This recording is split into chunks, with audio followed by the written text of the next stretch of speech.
Le verre de cristal tremblait imperceptiblement dans la main de Marcus Delacroix, tandis qu'il contemplait le liquide ambré qui dansait sous les reflets du lustre de son bureau.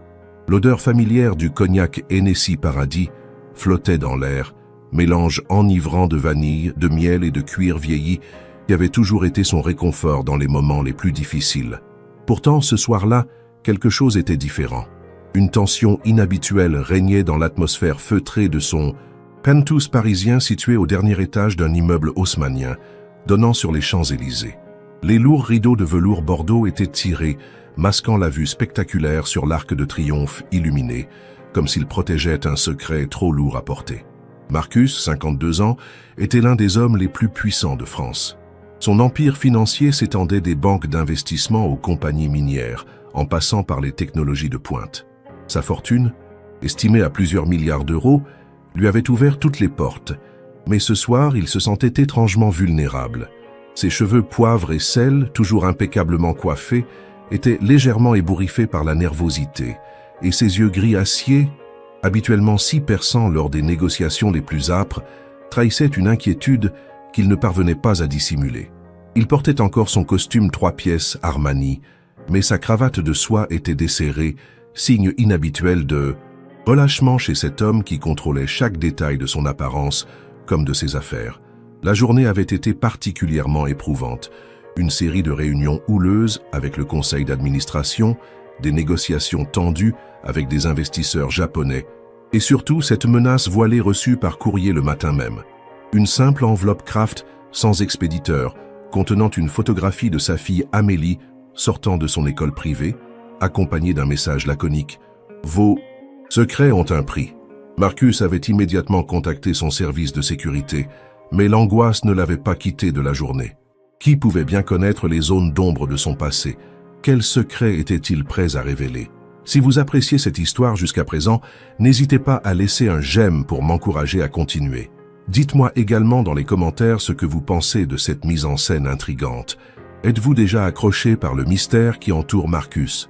C'est à ce moment précis, alors qu'il s'apprêtait à porter le verre à ses lèvres pour noyer ses inquiétudes dans l'alcool qu'une voix féminine avait murmuré derrière lui, si douce qu'elle semblait presque irréelle. « Ne bois pas ça ». Les mots, prononcés en français avec un accent qu'il ne parvenait pas à identifier, avaient eu l'effet d'un coup de fouet. Marcus s'était figé, le verre suspendu à quelques centimètres de sa bouche, son cœur battant soudainement la chamade.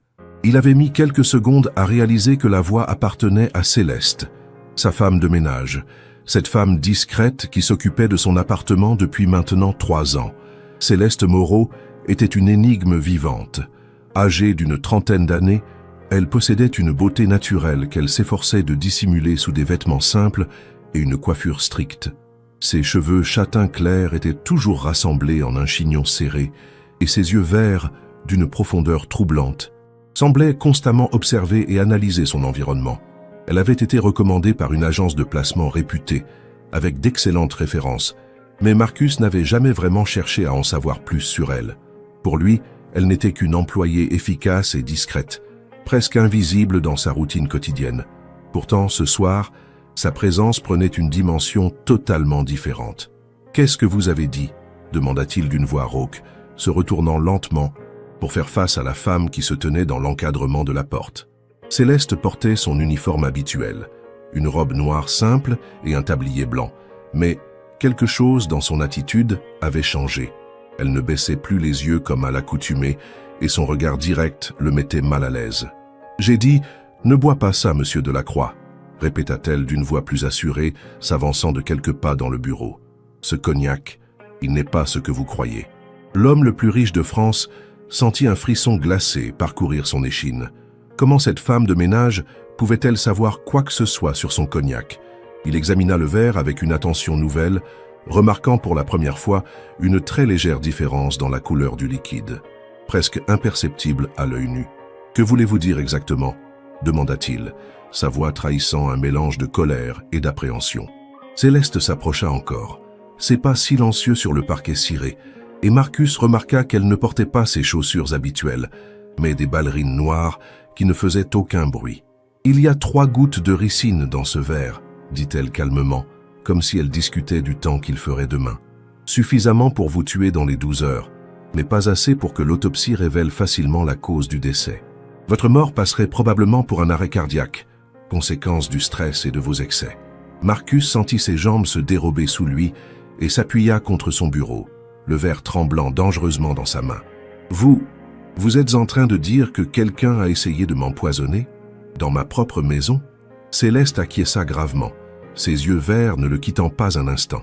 La question n'est pas qui a essayé, monsieur Delacroix. La question est, qui a réussi à accéder à votre bureau privé, à votre coffre-fort personnel où vous conservez cette bouteille de cognac particulière et qui connaît suffisamment vos habitudes pour savoir que vous buvez exactement 3 gorgées de Hennessy Paradis chaque soir à 22 heures précises? Le millionnaire sentit sa respiration s'accélérer. Elle avait raison. Très peu de personnes connaissaient ce rituel intime, cette manie qu'il avait développée depuis la mort de sa femme. 5 ans auparavant, 3 gorgées, toujours 3, en pensant à Marie-Claire et aux moments heureux qu'ils avaient en partagé. « Comment savez-vous tout cela ?» demanda-t-il d'une voix blanche, posant finalement le verre sur son bureau comme s'il s'agissait d'un serpent venimeux. « Et surtout, comment savez-vous qu'il y a de la ricine dans ce cognac ?» Céleste esquissa un sourire énigmatique, le premier que Marcus lui avait jamais vu. Ce sourire transformait complètement son visage, révélant une personnalité qu'elle avait soigneusement cachée pendant 3 années. « Parce que je ne suis pas vraiment femme de ménage, monsieur Delacroix. Mon vrai nom est Céleste Moreau et je suis agent de la Direction générale de la sécurité extérieure. » L'aveu tomba dans le bureau comme une bombe à retardement. Marcus sentit le sol se dérober sous ses pieds pour la 2e fois en quelques minutes. La DGSE, les services secrets français, surveillaient ses activités depuis 3 ans. « Vous êtes un agent secret ?» bégaya-t-il, incapable de concilier l'image de la femme de ménage effacée qu'il connaissait avec celle d'un agent gouvernemental. « Depuis quand? Pourquoi ?» Céleste s'assit gracieusement dans l'un des fauteuils en cuir face au bureau, croisant les jambes avec une élégance naturelle qui contrastait fortement avec son attitude habituellement réservée. « Depuis le début, évidemment, » répondit-elle avec une pointe d'amusement dans la voix. « L'agence qui m'a recommandé n'existait que sur le papier. Nous soupçonnions que vos activités commerciales avec certains pays d'Afrique centrale cachèrent des transactions douteuses. Mais au fil du temps, j'ai découvert que vous étiez bien plus qu'un simple homme d'affaires aux méthodes discutables. Vous êtes devenu une cible, monsieur Delacroix, et pas seulement pour nous. » Marcus s'effondra dans son fauteuil de direction, essayant de digérer ces révélations. Sa femme de ménage était un agent secret. Quelqu'un avait tenté de l'empoisonner et maintenant on lui disait qu'il était une cible. Une cible pour qui? Pour commencer, le consortium russe avec lequel vous avez refusé de faire affaire le mois dernier. Puis il y a cette organisation terroriste qui cherche à financer ses activités en s'appropriant des fortunes privées. Et n'oublions pas vos anciens associés de l'affaire congolaise qui estiment que vous les avez trahis. Céleste énumérait les menaces avec le détachement d'un professionnel, mais Marcus voyait une lueur d'inquiétude dans ses yeux. Mais le plus dangereux de tous, c'est celui qui a organisé cette tentative d'empoisonnement ce soir. Quelqu'un qui vous connaît intimement, qui a accès à votre vie privée et qui veut votre mort. Le silence retomba dans le bureau, seulement troublé par le tic-tac régulier de l'horloge ancienne qui trônait sur la cheminée. Marcus observait cette femme qu'il croyait connaître, essayant de déceler dans ses traits familiers les signes de la supercherie. Comment avait-elle pu jouer ce rôle pendant 3 ans, sans jamais se trahir? « Pourquoi m'avoir sauvé ?» demanda-t-il finalement. « Si vous me surveillez pour le gouvernement, ma mort aurait simplifié votre mission, non ?» Céleste secoua la tête, ses cheveux châtains libérés du chignon strict encadrant maintenant son visage d'une manière qui la rendait plus humaine, plus vulnérable. « Parce que ma mission a évolué, monsieur Delacroix. Au début, effectivement, nous cherchions des preuves de vos activités illégales. Mais en vous observant au quotidien, j'ai découvert un homme différent de celui que nous pensions. Oui, vous avez commis des erreurs, pris des raccourcis moralement discutables, mais vous n'êtes pas le monstre que certains décrivent. Et surtout, vous détenez des informations cruciales sur un réseau international de blanchiment d'argent qui finance le terrorisme. Votre mort signerait l'arrêt de notre enquête et permettrait à des criminels de poursuivre leurs activités. » Marcus sentit une bouffée d'espoir l'envahir. Peut-être n'était-il pas complètement seul dans cette situation. « Que proposez-vous » demanda-t-il, sa voix retrouvant un peu de sa fermeté habituelle. Céleste se leva et se dirigea vers la fenêtre, écartant légèrement le rideau pour observer la rue. « D'abord, nous devons identifier qui a tenté de vous empoisonner. Cette personne reviendra probablement à la charge, et la prochaine fois, nous ne serons peut-être pas là pour l'arrêter. Ensuite, nous devons découvrir comment elle a eu accès à votre coffre-fort. Et enfin, nous devons comprendre pourquoi maintenant. Qu'est-ce qui a déclenché cette tentative d'assassinat aujourd'hui précisément? Marcus réfléchit intensément, passant en revue les événements de la journée. « La photographie », murmura-t-il soudainement. « J'ai reçu une photographie de ma fille ce matin, avec un message de chantage. Peut-être que quelqu'un essaie de faire pression sur moi et que le poison était un plan B si je ne cédais pas. » Céleste se retourna vivement, son regard s'aiguisant. « Vous ne m'aviez pas parlé de cette photographie. Vous l'avez encore ?» Marcus fouilla dans les tiroirs de son bureau et sortit l'enveloppe Kraft. Céleste l'examina avec attention, utilisant une loupe qu'elle sortit de sa poche, un autre détail qui trahissait sa véritable profession. Le papier est de qualité standard, l'impression également. « Mais regardez ici », dit-elle en pointant un coin de la photographie, « cette ombre sur le trottoir. Elle indique que la photo a été prise entre 14 et 15 heures. Or, votre fille sort de l'école à 16h30. Cette photo a donc été prise un autre jour, probablement dans le cadre d'une surveillance préalable. » Marcus sentit un mélange de soulagement et d'angoisse l'envahir. Soulagement de savoir que sa fille n'était pas en danger immédiat, angoisse de réaliser que quelqu'un l'observait depuis suffisamment longtemps pour constituer un dossier photographique. « Qui, dans votre entourage, aurait pu avoir accès à votre bureau aujourd'hui ?» demanda Céleste, reprenant son enquête avec méthodologie. Marcus passa en revue sa journée. « Mon assistant personnel, Pierre Dubois, mais il travaille pour moi depuis 15 ans. Ma secrétaire, Madame Bertrand, mais elle n'a jamais les clés de mon bureau personnel. Mon chauffeur, Antoine, mais il ne monte jamais à l'étage. » Et il s'interrompit, réalisant soudainement quelque chose. Mon frère, Édouard, est passé cet après-midi. Il avait les clés de l'appartement et il connaît la combinaison du coffre-fort. Céleste acquiesça gravement. « Parlez-moi de votre frère. Quelle est votre relation avec lui ?»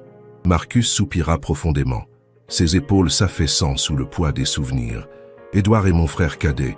Il a toujours vécu dans mon ombre, n'a jamais réussi à construire quelque chose par lui-même. Je l'aide financièrement depuis des années. Je lui ai donné des postes dans mes entreprises, mais il a toujours tout gâché. Il y a 6 mois, j'ai découvert qu'il détournait des fonds de la fondation caritative que j'avais créée au nom de ma femme.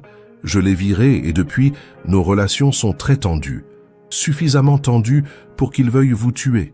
demanda Céleste sans détour. La question claqua dans l'air comme un coup de fouet. Marcus voulut protester, défendre son frère, mais les mots restèrent coincés dans sa gorge.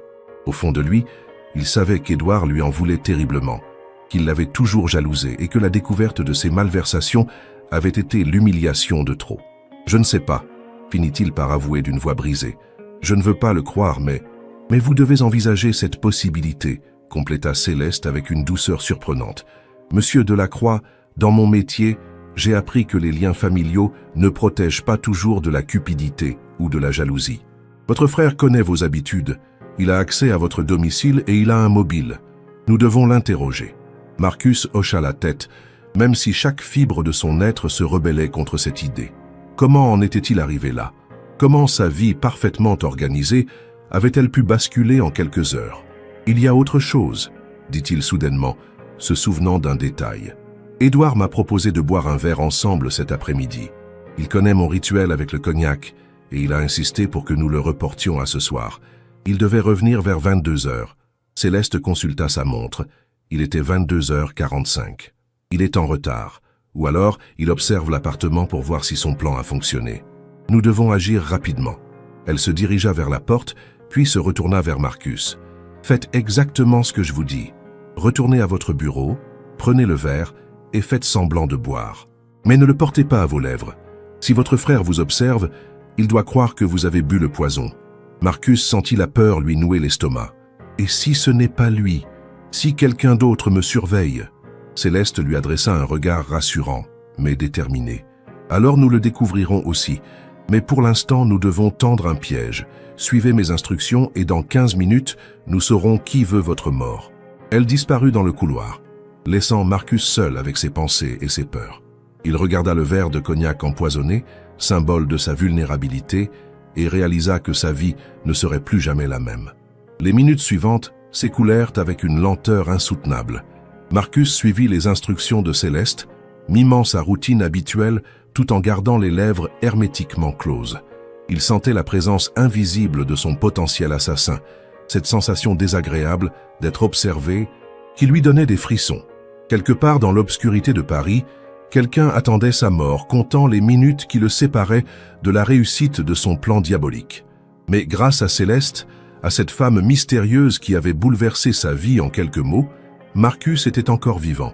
La question était, pour combien de temps? Le téléphone sonna soudainement, brisant le silence oppressant.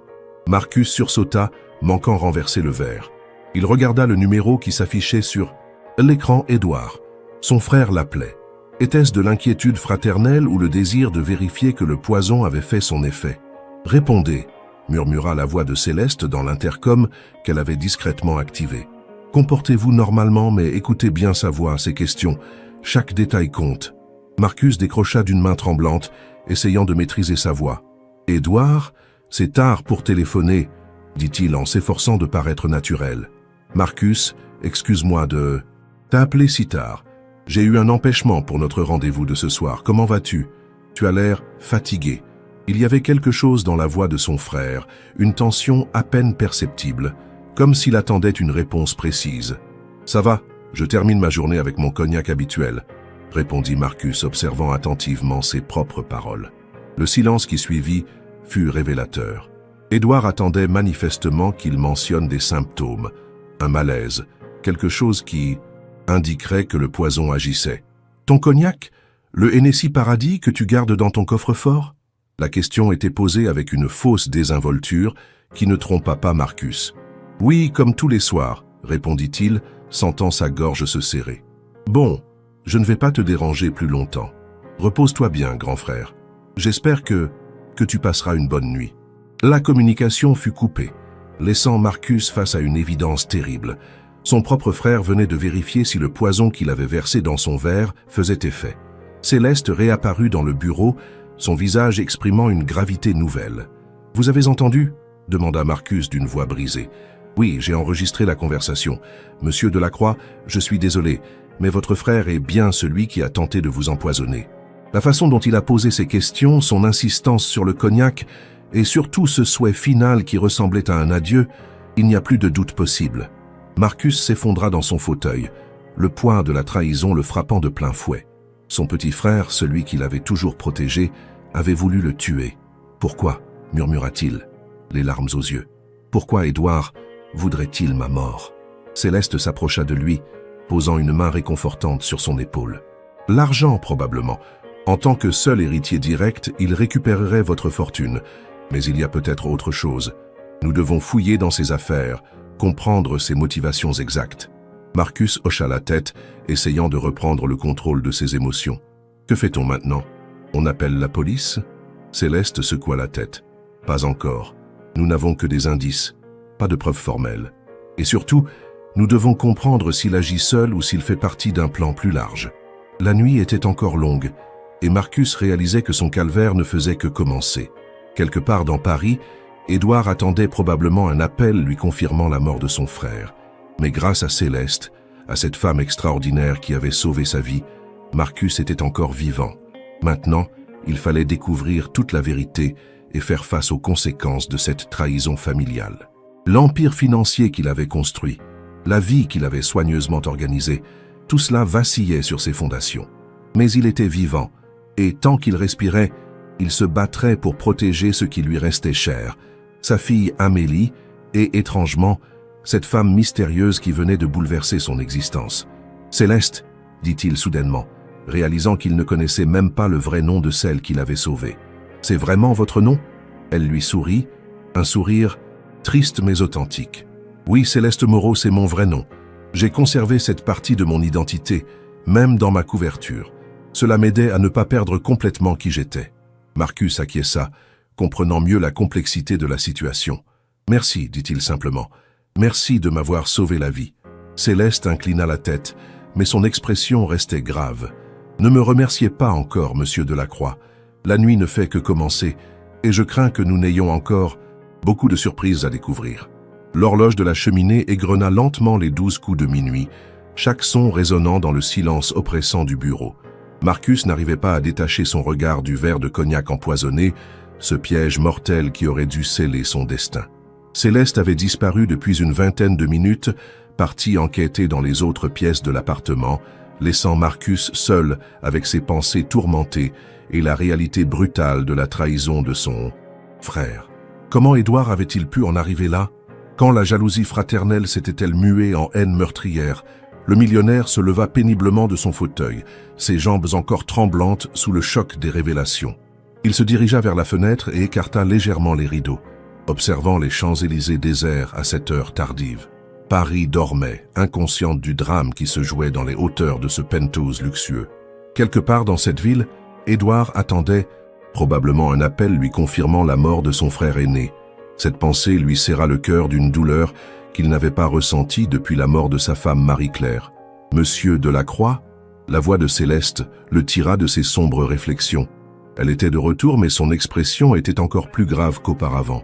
J'ai fouillé discrètement votre appartement.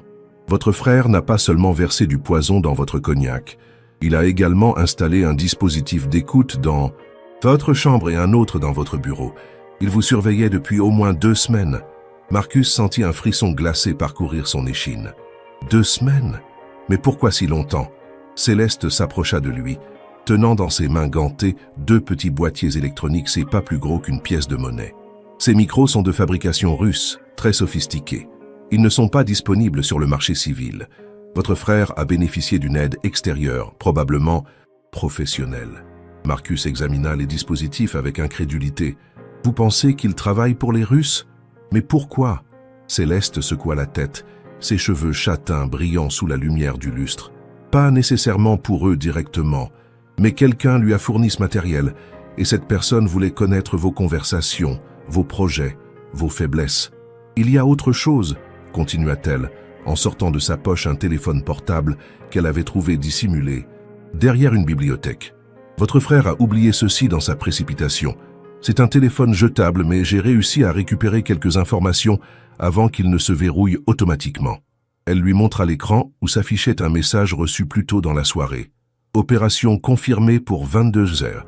Paiement effectué sur le compte suisse. Éliminer toute trace après confirmation du décès.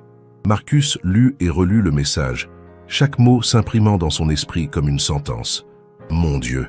murmura-t-il, s'appuyant contre le rebord de la fenêtre. « Mon frère a été payé pour me tuer.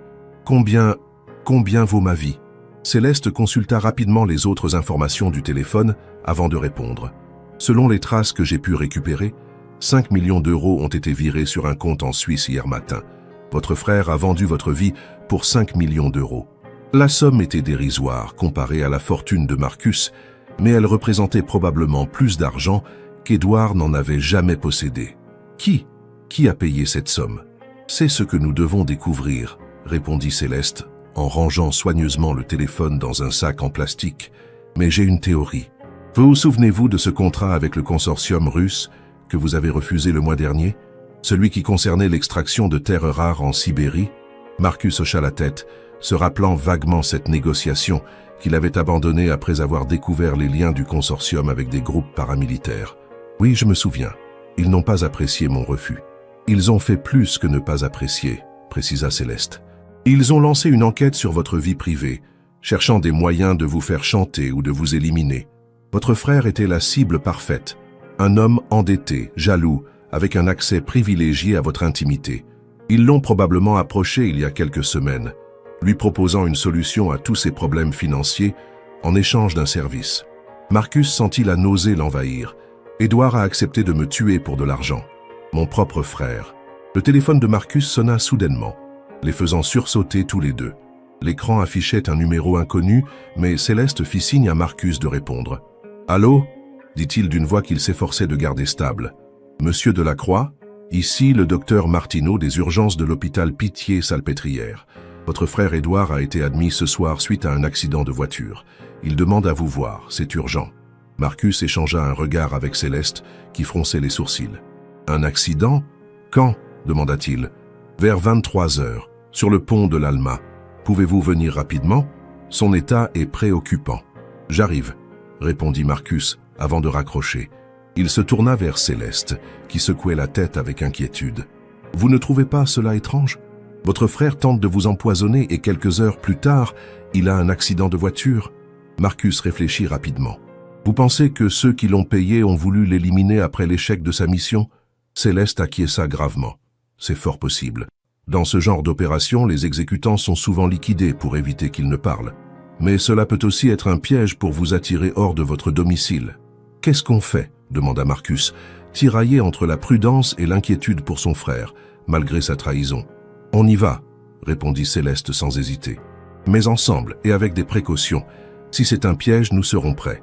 Si c'est réel, votre frère pourrait nous donner des informations cruciales avant qu'il ne soit trop tard. » Elle disparut quelques minutes dans sa chambre de service et revint vêtue d'un jean noir et d'un pull sombre, avec un sac en bandoulière qui semblait contenir bien plus que des affaires personnelles. « Vous avez une arme ?»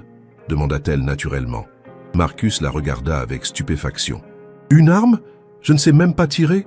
Céleste esquissa un sourire. « Alors restez derrière moi et suivez exactement mes instructions. Nous allons prendre votre voiture, mais je conduis. Et surtout, ne faites confiance à personne d'autre qu'à moi, même à l'hôpital. » Ils descendirent au garage souterrain de l'immeuble, Marcus se sentant comme un étranger dans sa propre vie. Cette femme qu'il avait côtoyée pendant 3 ans sans vraiment la voir, dirigeait maintenant chacun de ses mouvements, et il lui faisait confiance aveuglément. La Mercedes S-Class de Marcus ronronnait dans la nuit parisienne, Céleste au volant avec une maîtrise parfaite. « Dites-moi » demanda Marcus tandis qu'ils traversèrent la Seine, « depuis combien de temps saviez-vous que j'étais en danger ?» Céleste garda les yeux fixés sur la route, mais Marcus vit ses mains se crisper légèrement sur le volant. « Depuis environ 1 semaine. Nous avions intercepté des communications entre le consortium russe et un intermédiaire français. Votre nom revenait souvent, ainsi que des allusions à une élimination prochaine. J'ai renforcé ma surveillance, mais je ne m'attendais pas à ce que la menace vienne de si près. Pourquoi ne m'avez-vous pas prévenu plus tôt ?» demanda Marcus, un reproche dans la voix. « Parce que nous n'étions pas sûrs, et que vous prévenir aurait pu compromettre notre enquête, et... Puis, elle hésita avant de continuer. Et puis, j'ai fini par m'attacher à vous, monsieur Delacroix. Ces 3 années à vous observer, à connaître vos habitudes, vos peurs, vos joies. J'ai découvert un homme complexe, parfois dur en affaires, mais fondamentalement bon. Vous aimez votre fille plus que tout, vous pleurez encore votre femme, et vous vous occupez de tous vos employés comme d'une famille. Je ne pouvais pas vous laisser mourir. » Cette confession inattendue émut profondément Marcus. « Vous vous êtes attaché à moi ?» répéta-t-il, incapable de dissimuler sa surprise. « C'est contraire à votre formation d'agent secret, non ?» Céleste esquissa un sourire triste. « Complètement. C'est même la première règle qu'on nous enseigne, ne jamais s'impliquer émotionnellement avec la cible. Mais parfois, l'humanité reprend le dessus sur le professionnalisme. » Marcus sentit son cœur se serrer. Cette femme extraordinaire avait risqué sa carrière pour le sauver, et il ne savait même pas comment lui exprimer sa gratitude. L'hôpital Pitié-Salpêtrière se dressait devant eux, imposant et lugubre dans la nuit. Céleste gara la voiture et vérifia discrètement son arme dissimulée sous sa veste. « Restez près de moi, et si je vous dis de courir, vous courez sans poser de questions, » dit-elle en sortant de la voiture.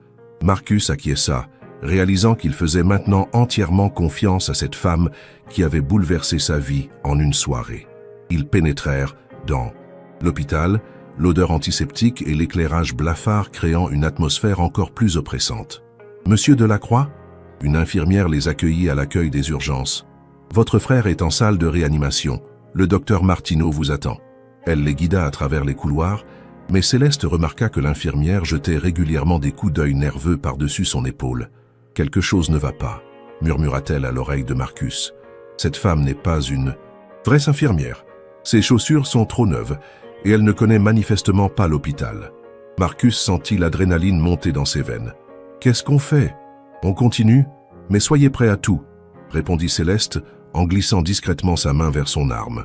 L'infirmière s'arrêta devant une porte marquée « Salle de réanimation 3 » et l'ouvrit avec un sourire qui ne trompait personne. « Votre frère est ici, entrez. » Céleste fit signe à Marcus de rester derrière elle et poussa la porte. La salle était plongée dans l'obscurité et aucun bruit de machine de réanimation ne se faisait entendre. « Piège !» murmura-t-elle juste avant que les lumières ne s'allument brusquement. Édouard était bien là, Mais il n'était pas dans un lit d'hôpital.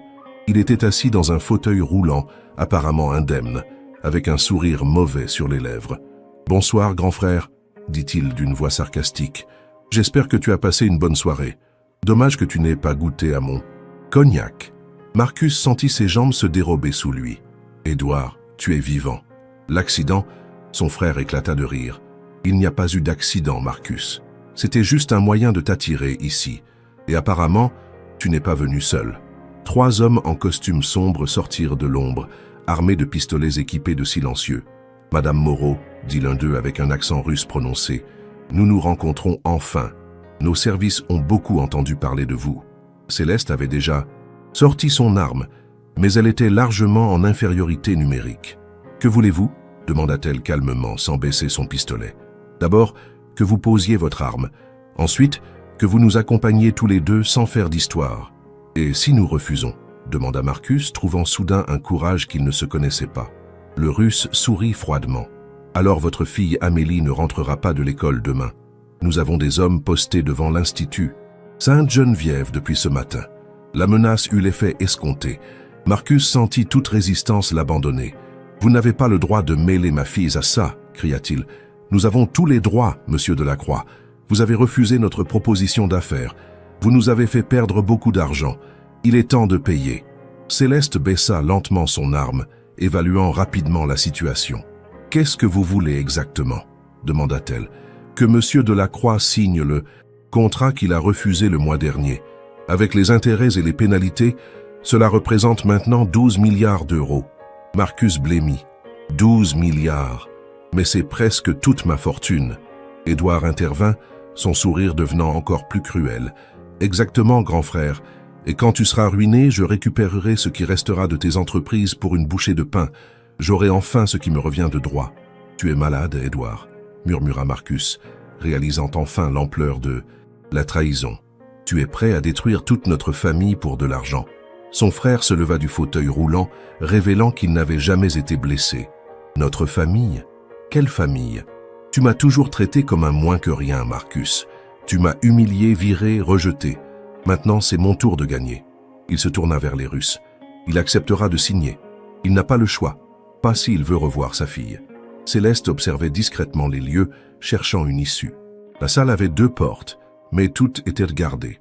Les fenêtres étaient trop hautes pour espérer s'échapper. « Où voulez-vous que nous signions ces documents ?»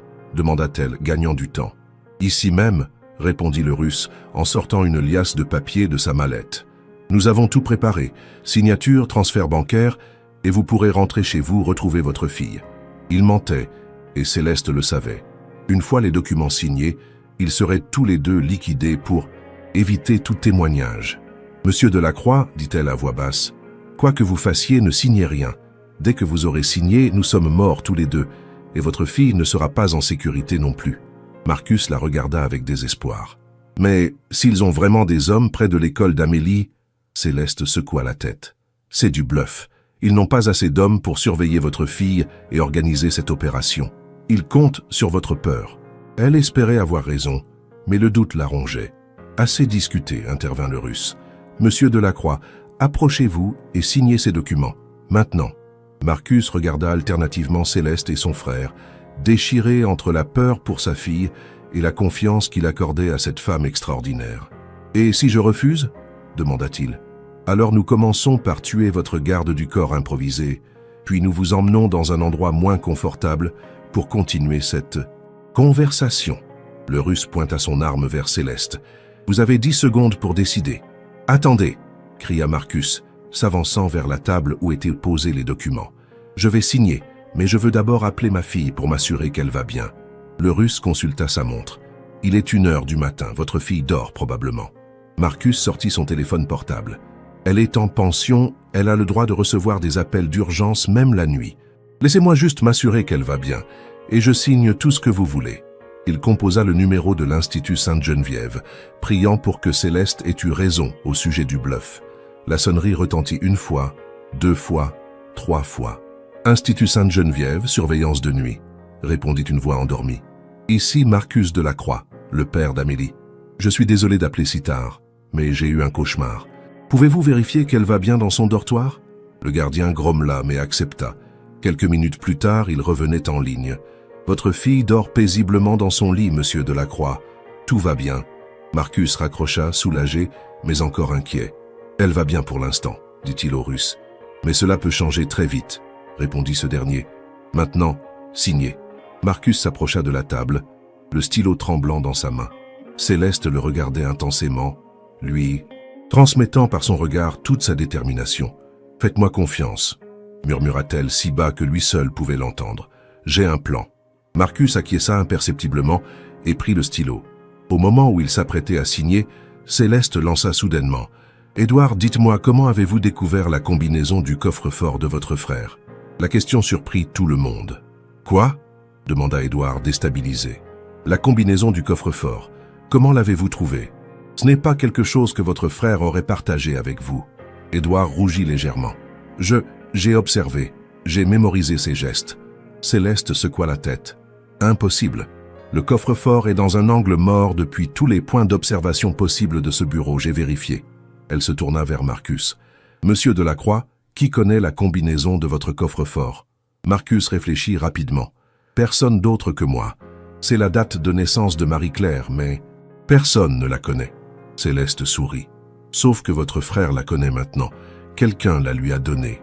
Quelqu'un qui avait accès à vos dossiers personnels, à votre vie privée. » Elle se tourna vers les Russes. « Messieurs, vous avez une taupe dans l'entourage de monsieur Delacroix. Quelqu'un qui travaille pour vous depuis longtemps. » Le Russe fronça les sourcils. « De quoi parlez-vous » Céleste continua, gagnant du temps et semant le doute. « Réfléchissez. Comment avez-vous su que monsieur Delacroix refuserait votre contrat avant même qu'il ne le refuse? Comment avez-vous obtenu des informations sur ses habitudes personnelles? Quelqu'un dans son entourage proche vous renseigne depuis des mois. » Marcus sentit son sang se glacer. « Vous pensez que quelqu'un de mon équipe me trahit ?» Céleste acquiesça. « Et cette personne a manipulé votre frère, lui a donné les informations nécessaires, et maintenant, elle attend que vous soyez éliminé pour prendre votre place. » « C'est ridicule, » intervint Édouard, mais sa voix trahissait une nervosité nouvelle. « Je n'ai besoin de personne pour connaître les habitudes de mon frère. » Céleste se tourna vers lui. « Vraiment ? Alors expliquez-moi comment vous avez su que votre frère changeait le cognac de son coffre-fort tous les premiers vendredis du mois? Comment vous avez su qu'il recevait ses relevés bancaires suisses le mercredi? Comment vous avez su qu'il rencontrait ses avocats en secret le mardi soir? » Édouard pâlit. « Je l'ai observé. »« Menteur, » dit Céleste calmement. « Vous n'avez jamais eu accès à ces informations par l'observation. Quelqu'un vous les a données. Quelqu'un qui voulait que vous réussissiez votre tentative d'empoisonnement parce que votre succès servait ses intérêts. » Elle se tourna vers Marcus. « Monsieur Delacroix, qui dans votre entourage connaissait tous ces détails ?» Marcus réfléchit rapidement, passant en revue ses proches collaborateurs. « Pierre, mon assistant personnel. Il s'occupe de tout dans ma vie privée depuis 15 ans. »« Pierre Dubois, » murmura Céleste, « l'homme qui a accès à tous vos dossiers, qui connaît tous vos secrets, qui organise votre emploi du temps. » Elle se tourna vers les Russes. « Messieurs, vous avez été manipulés. Pierre Dubois vous a vendu des informations sur son patron, mais il n'avait pas l'intention de vous laisser récupérer les 12 milliards. Il voulait que vous éliminiez monsieur Delacroix pour récupérer lui-même une partie de la fortune. » Le Russe commençait à montrer des signes d'inquiétude. « Vous délirez, agent Moreau. »« Vraiment ?» Céleste sortit lentement son téléphone. « Alors appelez Pierre Dubois maintenant. Demandez-lui où il se trouve à 1h du matin, je parie qu'il n'est pas chez lui. » Marcus sentit son cœur se serrer. Pierre, son fidèle assistant, son homme de confiance depuis 15 ans, l'avait-il vraiment trahi? « Appelez-le, » dit-il au Russe. « Je veux savoir. » Le Russe hésita puis composa un numéro. « Dubois, où êtes-vous? »« Comment ça, à l'aéroport? Quel vol ?» Il raccrocha, son visage exprimant maintenant une colère froide. « Il est à Roissy, sur le point de prendre un vol pour la Suisse. »« Avec l'argent que vous avez versé à Édouard, je suppose, » ajouta Céleste. « Pierre Dubois vous a mené en bateau. Il a orchestré cette opération pour récupérer les 5 millions que vous avez donnés à Édouard, plus une partie de la fortune de son patron, une fois celui-ci éliminé. » Marcus se sentit trahi de toutes parts. Son frère, son assistant, tous ceux en qui il avait confiance l'avaient abandonné. « Pierre, » murmura-t-il. « Pourquoi Pierre? Parce qu'au bout de 15 ans, il en avait assez d'être votre employé, » répondit Céleste. « Il voulait devenir votre égal, avoir sa part du gâteau. Mais vous ne l'avez jamais considéré comme autre chose qu'un assistant. si fidèle soit-il. Marcus réalisa qu'elle avait raison. Pierre avait toujours été là, dans l'ombre, gérant sa vie, connaissant tous ses secrets, mais jamais reconnu à sa juste valeur. « Messieurs, dit Céleste aux Russes, vous avez été dupés. Pierre Dubois s'apprête à disparaître avec votre argent, et vous êtes là à perdre votre temps avec un contrat que vous n'obtiendrez jamais. » Le Russe se tourna vers ses hommes et leur dit quelque chose en russe. L'un d'eux sortit pour passer un coup de téléphone. « Si vous avez raison, agent Moreau, et que Dubois nous a trahis, nous le retrouverons. Mais cela ne change rien à notre situation actuelle. Monsieur Delacroix va quand même signer ce contrat. » Céleste secoua la tête. « Je ne pense pas. Vous voyez, pendant que nous discutions, mes collègues de la DGSE ont cerné l'hôpital. Dans environ 2 minutes, ils vont donner l'assaut. »« Vous bluffez, » dit le Russe, mais son regard trahissait une inquiétude grandissante. « Vraiment ?» Céleste consulta sa montre. « Dans ce cas, vous devriez entendre les sirènes d'1 minute à l'autre. » Comme si elle l'avait commandé, le hurlement des sirènes de police retentit dans la nuit, se rapprochant rapidement de l'hôpital. Les Russes échangèrent des regards paniqués. « Comment avez-vous fait ?» demanda leur chef. « GPS de ma voiture, transmetteur dans mon sac et surtout un signal d'alarme que j'ai déclenché quand nous sommes entrés dans cette salle. Les sirènes se rapprochaient et des bruits de pas résonnaient maintenant dans les couloirs. « Vous avez perdu, » dit Céleste calmement. « Rendez-vous et nous pourrons peut-être négocier une extradition plutôt qu'une mort en prison français. » Le Russe hésita, puis fit signe à ses hommes. « Nous partons, maintenant. » Ils se dirigèrent vers la sortie, mais Édouard les suivit. « Attendez, et moi et mon argent ?» Le Russe se retourna vers lui avec mépris. « Vous avez échoué, vous ne valez plus rien pour nous. » Il quitta la salle avec ses hommes, abandonnant Édouard à son sort. Marcus regardait son frère avec un mélange de pitié et de dégoût. « Édouard, comment as-tu pu en arriver là ?» Son frère s'effondra dans le fauteuil roulant, réalisant soudain qu'il avait tout perdu. « Je voulais juste avoir ma part, Marcus. J'en avais assez d'être ton petit frère raté. » Les larmes coulaient sur ses joues. Pierre m'avait promis que tout irait bien, que nous partagerions l'argent, que je pourrais enfin vivre décemment. Marcus sentit son cœur se serrer malgré la trahison. « Tu aurais pu me parler, Édouard. Tu aurais pu me demander de l'aide. »« Te demander de l'aide ?» Édouard releva la tête, ses yeux brillants de colère et de désespoir. « Comme toutes les autres fois ? Pour que tu me donnes de l'argent en me regardant de haut, en me faisant sentir que je ne suis qu'un parasite ?» Marcus réalisa qu'il y avait une part de vérité dans les paroles de son frère. Il l'avait peut-être toujours traité avec condescendance, sans s'en rendre compte. « Édouard, je ne voulais pas. » La porte s'ouvrit brutalement et plusieurs hommes en uniforme de la DGSE firent irruption dans la salle. « Agent Moreau, tout va bien ?» demanda l'un d'eux. « Ah oui, commandant. » Les Russes ont fui par l'escalier de secours ouest. Ils ont environ 2 minutes d'avance. L'homme parla rapidement dans son micro, coordonnant la poursuite. « Et lui ?» demanda-t-il, en désignant Édouard, qui s'était recroquevillé dans le fauteuil roulant. Édouard Delacroix, complice dans une tentative d'empoisonnement et de chantage international, répondit Céleste d'un ton professionnel qui contrastait avec la douceur qu'elle avait montrée à Marcus quelques heures plus tôt. Il devra être interrogé et probablement incarcéré. Marcus sentit son cœur se serrer en voyant son frère menotté par les agents. Malgré la trahison, malgré la tentative de meurtre, il ne pouvait s'empêcher d'éprouver de la compassion pour cet homme brisé qui avait été sa seule famille depuis la mort de leurs parents. « Céleste, » murmura-t-il tandis qu'Édouard était emmené sous escorte, « est-ce qu'il y a une chance pour qu'il s'en sorte? Je veux dire, légalement ?» L'agent de la DGSE le regarda avec une expression indéchiffrable. Cela dépendra de sa coopération avec la justice et des informations qu'il pourra fournir sur Pierre Dubois et le réseau russe. Mais, monsieur Delacroix, votre frère a tenté de vous assassiner pour de l'argent. Même si les circonstances atténuantes existent, c'est un crime grave. Marcus acquiesça, comprenant la réalité brutale de la situation. Sa famille venait de voler en éclats en une seule nuit. Le commandant de la DGSE s'approcha d'eux. « Monsieur Delacroix, nous devons vous escorter en lieu sûr le temps que nous neutralisions complètement le réseau. Les Russes sont en fuite, mais ils peuvent encore représenter une menace. » Marcus se tourna vers Céleste. « Et vous, qu'est-ce qui va vous arriver maintenant ?» Elle hésita avant de répondre. « Ma mission est terminée. Je vais probablement être réaffecté sur une autre enquête. » Il y avait quelque chose de triste dans sa voix, comme si cette perspective ne l'enthousiasmait pas. « Attendez, » dit soudainement Marcus. « Pierre Dubois, Il faut l'arrêter avant qu'il ne quitte le pays. Le commandant acquiesça. Nous avons déjà alerté la police de l'aéroport. Si votre assistant est effectivement à Roissy, il ne pourra pas embarquer. Il reçut un message sur son oreillette et sourit. Justement, on vient de l'appréhender au contrôle des passeports. Il tentait de prendre un vol pour Genève avec une mallette contenant 2 millions d'euros en liquide. Marcus sentit un mélange de soulagement et d'amertume. Seulement 2 millions? Qu'est-ce qu'il a fait des 3 autres? Probablement transféré sur un compte offshore, répondit Céleste. Nous allons éplucher ses comptes bancaires et ses mouvements financiers des dernières semaines. Mais il faudra du temps pour récupérer. L'argent, s'il est récupérable. Marcus réalisa soudain que l'argent était le cadet de ses soucis.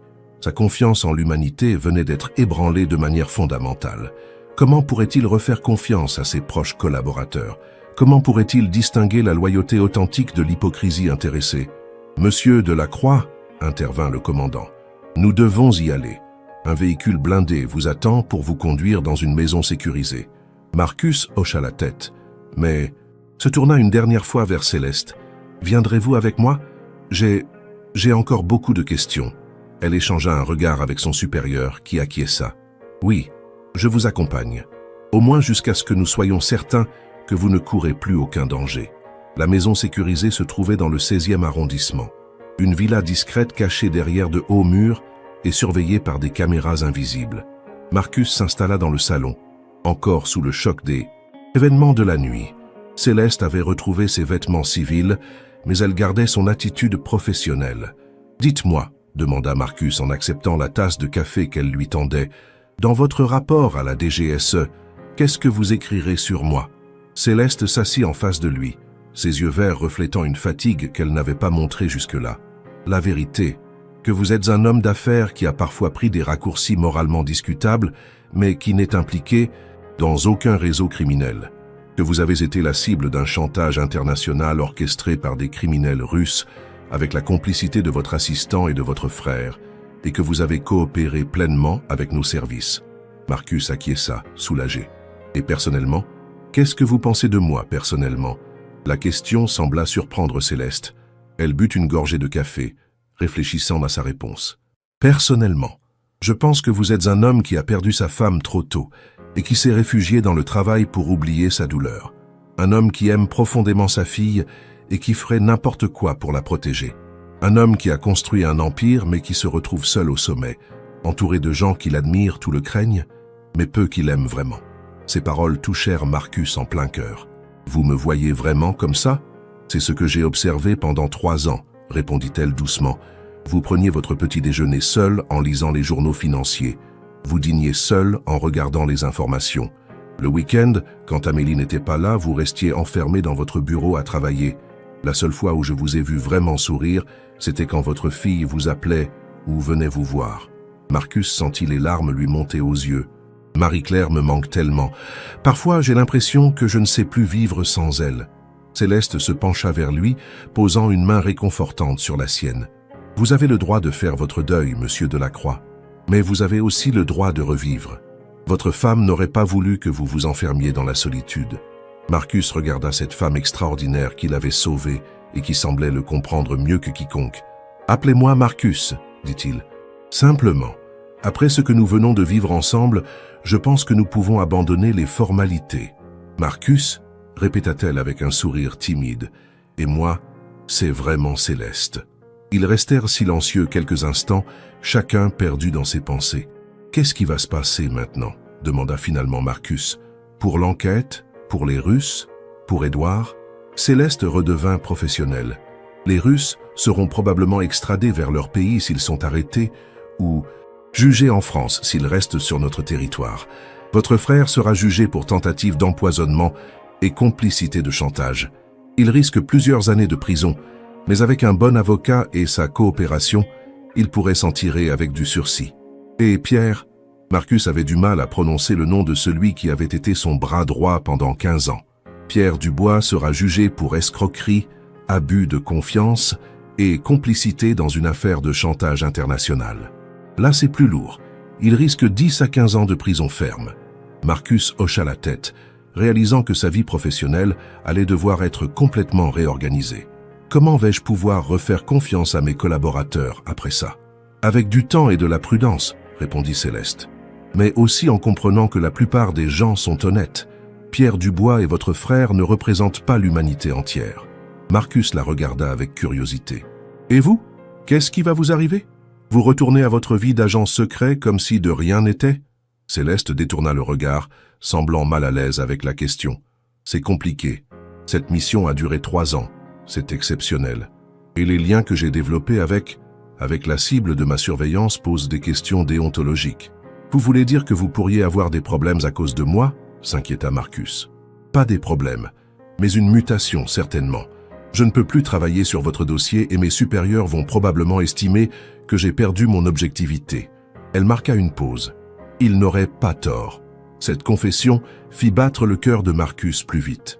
Vous avez vraiment perdu votre objectivité? Demanda-t-il doucement. Céleste le regarda droit dans les yeux. Complètement. Un agent ne devrait jamais s'attacher à sa cible. Je devrais vous voir comme un dossier, pas comme Marcus. Le silence retomba entre eux, chargé d'émotions non dites.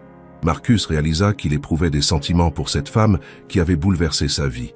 Était-ce de la gratitude, de l'admiration ou quelque chose de plus profond? Céleste, dit-il finalement, quand tout ceci sera terminé, quand l'enquête sera close et que vous serez libre de vos mouvements, accepteriez-vous de dîner avec moi?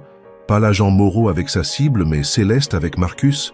Elle sourit, et ce sourire illumina son visage d'une manière qui la rendait encore plus belle.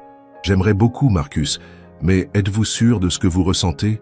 Vous venez de vivre un traumatisme énorme, vous pourriez confondre gratitude et attraction. Marcus réfléchit à sa question.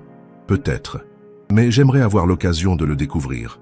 Ces 3 dernières années, sans le savoir, vous avez été la seule présence féminine constante dans ma vie. Vous connaissiez mes habitudes, mes goûts, mes humeurs. D'une certaine manière, vous me connaissiez mieux que quiconque. C'était mon travail, protesta Céleste, mais sans conviction. Était-ce vraiment que votre travail quand vous vous inquiétiez de me voir trop travailler? Quand vous prépariez mon café exactement comme je l'aime? Quand vous vous assuriez que j'avais bien mangé? Céleste rougit légèrement. J'ai peut-être dépassé le cadre strictement professionnel, admit-elle.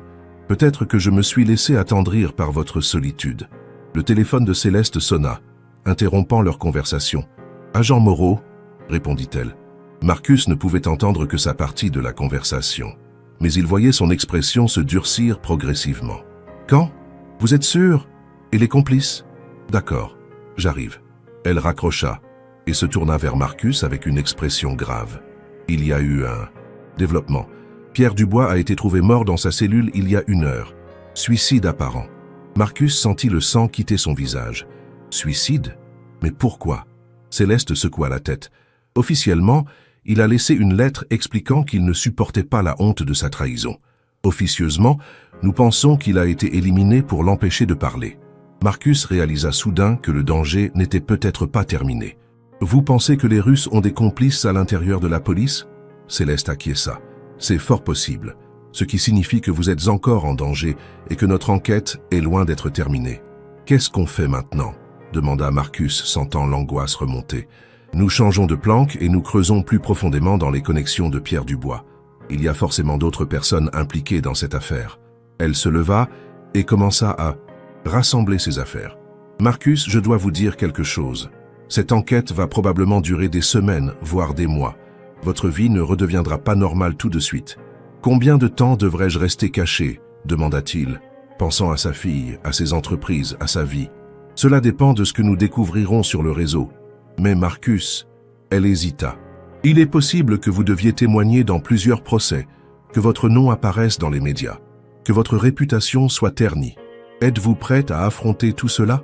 Marcus regarda cette femme courageuse qui risquait sa carrière pour le protéger. Avec vous à mes côtés, je suis prêt à affronter n'importe quoi. 3 heures plus tard, il se trouvait dans un autre refuge, une petite maison de campagne dans la forêt de Fontainebleau. Marcus regardait par la fenêtre les arbres qui se balançaient dans le vent matinal, réfléchissant aux événements des dernières heures. Sa vie d'avant lui semblait appartenir à une autre existence. « Céleste, dit-il soudainement, est-ce que vous regrettez de m'avoir sauvé? Votre carrière, votre vie, tout est bouleversé à cause de moi. » Elle s'approcha de lui, posant une main sur son épaule. Marcus, sauver des vies innocentes, C'est exactement pourquoi j'ai choisi ce métier. Je ne regrette. C'est rien. Elle marqua une pause. Et puis, ces 3 années passées à vous observer m'ont appris quelque chose sur moi-même. Je ne suis peut-être pas faite pour une vie entière dans l'ombre, à épier et à mentir. Peut-être qu'il est temps pour moi de changer de voie. Qu'est-ce que vous feriez si vous quittiez la DGSE ? Demanda Marcus curieux. J'ai un diplôme de droit international. Je pourrais travailler dans la sécurité privée, le conseil en risque géopolitique. Il y a beaucoup d'options. Marcus eut une idée soudaine.